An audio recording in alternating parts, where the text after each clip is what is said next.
استقبال گرم باشندگان شهر فیروزکو از تیم وشوکاران فدراسیون وشوی این ولایت بعد از مسابقات 6 جانبه در ولایت بامیان.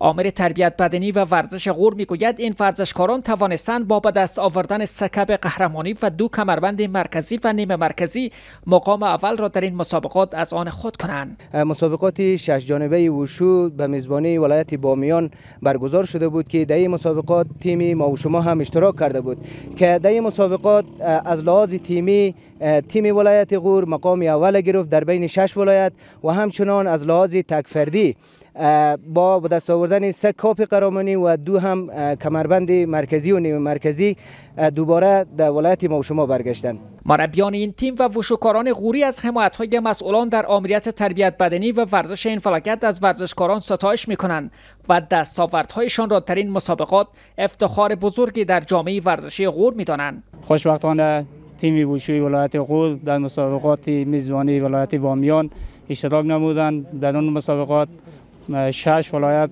در اون مسابقات اشتراک نبودند که خوشبختانه 9 ورزشکار از ما در اون مسابقات اشتراک داشتند.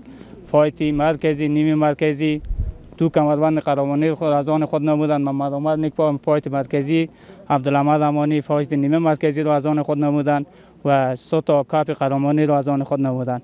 و تشکر میکنم از رئیس فدراسیون وشو استاد میرویس احمدی که همیشه در کنار ورزشکارا و استادان عزیز هستند و تشکر خاص میکنم از عامل ورزشی. و امروز خوشحال هستم که در مسابقات 6 جانبه ولایت بامیان اشتراک داشتیم که فایت مرکزی را و حریف خود نکرد نبودم. الحمدلله کمربند قهرمانی فایت مرکزی را به دست آوردم. این دست آورده و این قهرمانی را تشکر میکنم از جامعه ورزشی ولایت غور، از فدراسیون وشو ولایت غور که همیشه در کنار ما بود و ما را تشویق و تقدیر میکنه. شماری از ورزشکاران میگویند که بعد از پیروزی امارت اسلامی در کشور، مسئولان امارت اسلامی از ورزش و ورزشکاران حمایت‌های همه‌جانبه را نمودند و آنان خواهان حمایت‌های بیشتر مردم و تجار در این زمینه هستند.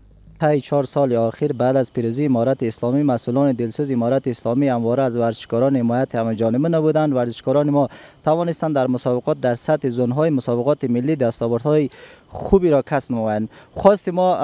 خواست ما به عنوان یک ورزشکار از مسئولان امارت اسلامی، مسئولان جامعه ورزشی و همه مردم عزیز تا ورزشکاران را از بیشتر حمایت نمایند تا ما بتوانیم دستاوردهای بیشتر را در مسابقات کسب نماییم، باعث افتخار مردم جامعه شویم. تیم وشوکاران ولایت غور در حال در مسابقات 6 جانبه که در ولایت بامیان میان ورزشکاران 6 ولایت برگزار شده بود مقام اول را کسب کردند که ورزشکاران این ولایت توانستند در طی این چند سال اخیر با درخشش در مسابقات ملی و سطح زونها افتخارات بزرگ ورزشی را از آن خود کنند.